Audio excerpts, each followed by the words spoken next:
The teenage years, they are always such a joy to have in your house, right?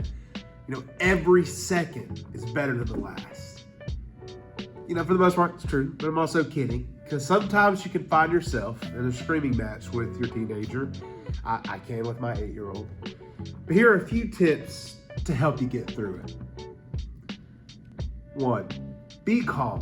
Nothing's going to get resolved if you're both yelling at each other. Developmentally, you are much more capable of keeping your emotions under control than your teenager is. So let's try to be calm. Let's be a stable person and a stable presence to help anchor your emotional and hormonal kid. 2, be a listener. Your teenager may feel misunderstood by others and honestly by themselves. At this age, it's really hard to put all of your feelings into words. So by giving your kid time to speak without just being interrupted, you'll help them feel safe and understood. 3, be respectful. We know what you're thinking. Shouldn't they be respecting you? Yes, they very much should be doing that. But one of the best ways you can help your teenager out is by being a great example of being respectful to them. Because once they get treated with respect, I think they're going to be more likely to give you that respect they need. 4, be clear.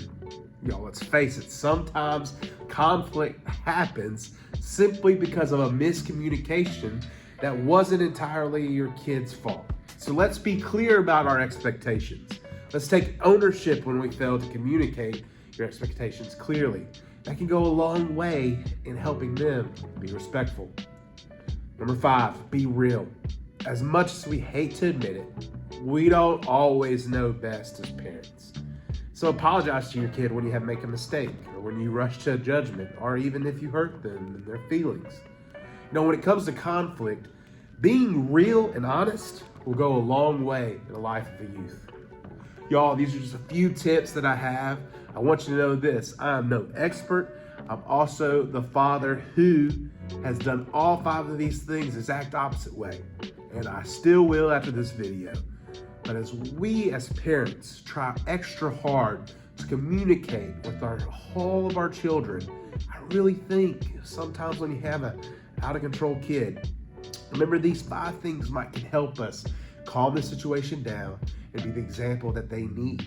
Y'all, we're parents. We're called by Christ to set that Christian love and example.